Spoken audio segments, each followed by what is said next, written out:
இணைந்திருக்கிறோம் நேயர்களே வணக்கம். தமிழோட நிகழ்ச்சியூடாக நிகழ்ச்சியினுடைய தலைப்பு பகுதியிலே சந்தித்திருக்கிறோம். இன்றைக்கு என்ன விடயம் கதைக்க போகிறோம் என்றால், குறிப்பாக இந்த யாழ் மாவட்டத்தினுடைய போக்குவரத்து துறை நேற்றைய தினம் யாழ் மாவட்ட ஒருங்கிணைப்பு குழு கூட்டம் போக்குவரத்து மற்றும் துறைமுக அபிவிருத்தி அமைச்சர் விமல் ரத்நாயக்க தலைமையிலே நேற்றைய தினம் இடம்பெறும். அப்போ இந்த கூட்டத்திலே பல்வேறு பேரும் நேற்றைய கூட்டத்துக்கு முதலே பல்வேறு கோரிக்கைகளை முன்வைத்தார். யாழ் மாவட்டத்தினுடைய இந்த வீதி புனரமைப்பு அல்லது எங்களுடைய வீதி அல்லது நெடுஞ்சாலைகள் தொடர்பாக பல்வேறு விடயங்களே கதைகள் அபிவிருத்தி தொடர்பாக கதைத்துக்கொண்டு அது தொடர்பான விடயங்கள் நேற்றைய தினம் பல அந்த கூட்டத்திலே பரிமாறப்பட்டது. குறிப்பாக இந்த யாழ் மாவட்டத்துடைய போக்குவரத்து போலீஸ் அத்தியட்சர் ஒருவர் தெரிவிக்கும் பொழுதும், அண்மைய நாட்களிலே இலங்கையில் இடம்பெற்றும் விபத்துகளிலே இறப்புகளிலே தமிழ் மக்கள் தான் அதிக அளவு இறந்து கொண்டிருக்கிறார்கள். அந்த கணக்கு விவரங்களை காண்பித்த போது அது பலருக்கும் பேரதிர்ச்சியாக இருந்தது. குறிப்பாக இந்த வீதி விபத்துகளிலே இறக்கக்கூடியவர்கள் எண்ணிக்கை தமிழ் மக்களுடைய எண்ணிக்கை அதிகரித்து செல்கிறது. இன்னொரு பக்கம் அவர் கூறியிருப்பது, யாழ் மாவட்டத்தில் இடம்பெறக்கூடிய மிகப்பெரிய விபத்துக்கெல்லாம் காரணம் இந்த மோட்டார் சைக்கிள்களாகத்தான் இருக்குது. அதிக இறப்புகளுக்கு மோட்டார் சைக்கிள் பாவனை தான் காரணமாக இருக்குது. குறிப்பாக இந்த கனரக மோட்டார் வாகனங்கள், நவீன மோட்டார் வாகனங்கள், அதிக வலுவுடைய மோட்டார் வாகனங்களை இறக்குமதி செய்து கொண்டிருக்கிறார்கள். குறிப்பாக இளைஞர்கள் பாடசாலை முடிந்த கையோடும்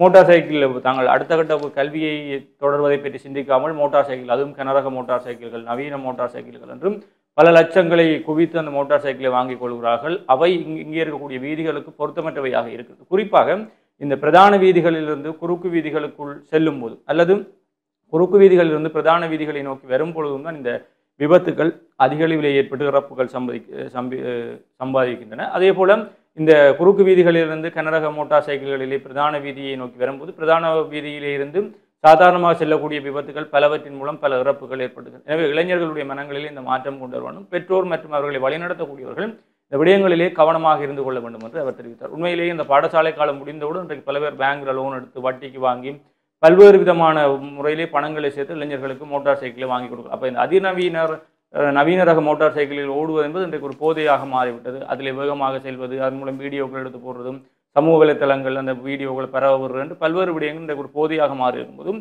இதுதான் இன்றைக்கு இங்கே ஏற்படக்கூடிய விபத்துகளுக்கு பிரதான காரணமாக இருக்கிறது. நேற்றைய தினம் அவை அந்த கருத்துக்கள் பரிமாறப்படும். இப்படி இருக்கும்போது போக்குவரத்து அமைச்சர் விமல் ரத்நாயக் அவர்கள் தெரிவிக்கும் போது, குறிப்பாக யாழ்ப்பாணத்திலே இந்த விபத்துகளுடைய எண்ணிக்கை அதிகரிக்கிறது, விபத்துகளால் ஏற்படும் இறப்புகளுடைய எண்ணிக்கை அதிகரிக்கிறது, இளைஞர்கள் பலர் இறந்து கொண்டிருக்கிறார். எனவே இங்கே இருக்கக்கூடிய சாரதி அனுமதி பாடசாலைகள் அல்லது சாரதி அனுமதி பத்திரம் வழங்க அந்த பயிற்சிகளை வழங்கக்கூடிய பயிற்சி பாடசாலைகள் தொடர்பாக போக்குவரத்து போலீசார் மிகுந்த கண்காணிப்புடன் இருக்க வேண்டும். குறிப்பாக இது தொடர்பான அதிகாரிகள், அவற்றை துறை சார்ந்த அதிகாரிகள் அந்த விடயங்களில் மிக அவதானத்துடன் இருக்க வேண்டும். மிக அந்த பாடசாலைகள் அல்லது பயிற்றுனர் பாடசாலைகளை நீங்கள் ஆராய்ந்து கொண்டு இருக்க வேண்டும் என்று தெரிவித்தார். குறிப்பாக இந்த லைசன்ஸ் வழங்குகிற இடங்கள் அவர்கள் உரிய முறையிலே லைசன்ஸ் வழங்குகிறார்களா, வாகனம் தொடர்பான உரிய விளக்கங்களை கொடுக்கிறார்களா, பரீட்சைகள் ஒழுங்கான முறையிலே நடைபெறுகிறதா, உரிய காலத்திற்கு அந்த லைசன்ஸுக்கான பயிற்சி வழங்கப்படுகிறதா, சில பேர் ஒரு வாரம் 2 வாரத்தில் அப்படியே நடைமுறைகள் இருக்கிற ஊழல்கள் லஞ்சங்கள் எதுவும் அங்கே பரிமாறப்படுகிற என்பது தொடர்பான விடயங்களில் மிக கவனமாக இருந்து கொள்ளுங்கள். சாரதி அனுமதி பத்திரம் தொடர்பாக மிக இறுக்கமான நடைமுறைகளை நாங்கள் பின்பற்ற வேண்டும் என்று தெரிவித்தார். அதே போல 48 மணி நேரத்துக்கு மாத்திரம் செல்லுபடியாகக்கூடிய இந்த மாகாணம் விட்டு மாகாணம் அல்லது 100 கிலோமீட்டருக்கு மேலதிகமாக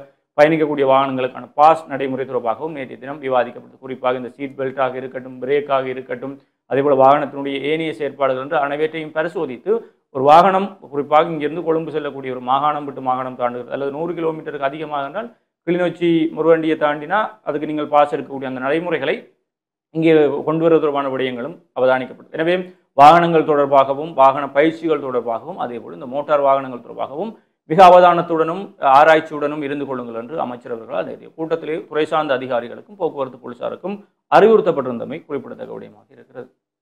நிச்சயமாக தான். குறிப்பாக இந்த போக்குவரத்து தொடர்பாகவும் அதுவும் நாடளாவிய ரீதியில் இந்த வாகன விபத்துக்களால் ஏற்பட்டிருக்கக்கூடிய உயிர் பலி எப்படி என்பது அதிகரித்து கொண்டிருக்கக்கூடிய நிலைமையில் இப்படியான ஒவ்வொரு மாவட்டங்கள் சார்ந்து இந்த ஒருங்கிணைப்பு குழு கூட்டங்களின் அவசியம் என்ன என்பதை புரிந்து கொள்ளக்கூடியதாக இருக்கிறது. குறிப்பாக எங்களுடைய யாழ் மாவட்டம் அப்படி என்று வருகின்ற பொழுது அதிகம் இந்த மோட்டார் வாகனங்களினால் தான், அது மோட்டார் சைக்கிளால் தான் அதிக விபத்துகள் இடம்பெறுகிறது அப்படி என்று இந்த ஒருங்கிணைப்பு குழு கூட்டத்தில் தெரிவிக்கப்பட்டிருக்கிறது. இப்ப அதிக மோட்டார் பாவனை என்கின்ற பொழுது பொதுவாக எங்களுடைய மாவட்டங்களில் இந்த போக்குவரத்துக்கு அதிகம் பயன்படுத்துகிறது ஒரு காலகட்டத்தில் சைக்கிள் அப்படி என்ற நிலைமை மாறி இப்பொழுது நாங்கள் எல்லாருமே மோட்டார் வாகனம் அப்படி என்ற ஒரு விஷயத்துக்கு அடாப்ட் ஆகிட்டோம். இப்போ இந்த மாதிரி இருக்கேங்க இப்போ ஒரு வீட்டில் ஒரு மோட்டார் சைக்கிள் இருந்த காலம் எல்லாம் போய் இப்போ ஆளுக்கு ஒரு மோட்டார் சைக்கிள் அப்படி என்ற ஒரு காலம் வந்துட்டு. இப்போ அதை விட போக்குவரத்துக்கான தேவை என்பதும் அதிகரித்திருக்கிறது. ஒவ்வொரு தனிநபர்களும் பாடசாலைக்கு, பல்கலைக்கழகங்கள், தங்களுடைய வேலைகள் அப்படி என்று செல்கின்ற பொழுது அவரவர்களுக்கென்று ஒரு மோட்டார் சைக்கிளுடைய தேவை அப்படி என்பது அதிகரித்திருக்கிறதால நார்மலாக நாங்களே பார்க்கக்கூடியதாக இருக்கும். காலையில் ஒரு 6 மணி 5:30 எல்லாமே அதிக வாகனங்கள், அதுவும் பாடசாலை காலங்களில் அதிக வாகனங்கள் செல்லக்கூடிய ஒன்றாக இருக்கும். ஒரு சில நேரங்கள்ல அது கட்டுப்படுத்த முடியாத அளவுக்கு டிராஃபிக் ஏற்படக்கூடியதாம். யாழ்ப்பாணத்தினுடைய பிரதான வீதிகள் காலையில வேலைக்கு செல்கிற நேரமாக இருக்கட்டும், வேலை முடிந்து வரக்கூடிய நேரங்களில் எல்லாம், குறிப்பாக அந்த பாடசாலை முடிகிற நேரங்கள் எல்லாம் அதிக வாகனங்கள், அதுவும் இந்த மோட்டார் சைக்கிளினுடைய எண்ணிக்கை என்பது அதிக அளவிலாக இருக்கும். குறிப்பாக மோட்டார் சைக்கிள் வீதியில் பயணிக்கின்ற பொழுது ஏற்படுகின்ற விபத்து என்பதை தாண்டி, அந்த வீதியோரங்கள்ல நிறுத்தி வைக்கப்பட்டிருக்கக்கூடிய மோட்டார் சைக்கிள்களினால் ஏற்படக்கூடிய விபத்துகளும் அதிகரித்துக் கொண்டுதான் இருக்கிறது.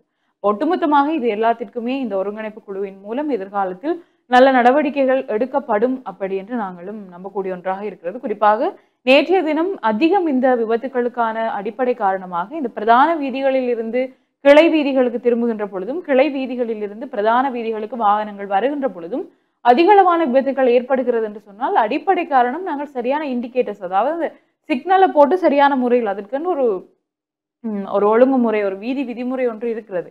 இவ்வளவு தூரத்தில் நாங்கள் சிக்னலை போட்டு சரியான முறையில் திரும்ப வேண்டும் அப்படி என்று. ஆனால் நாங்கள் அப்படி இல்லை.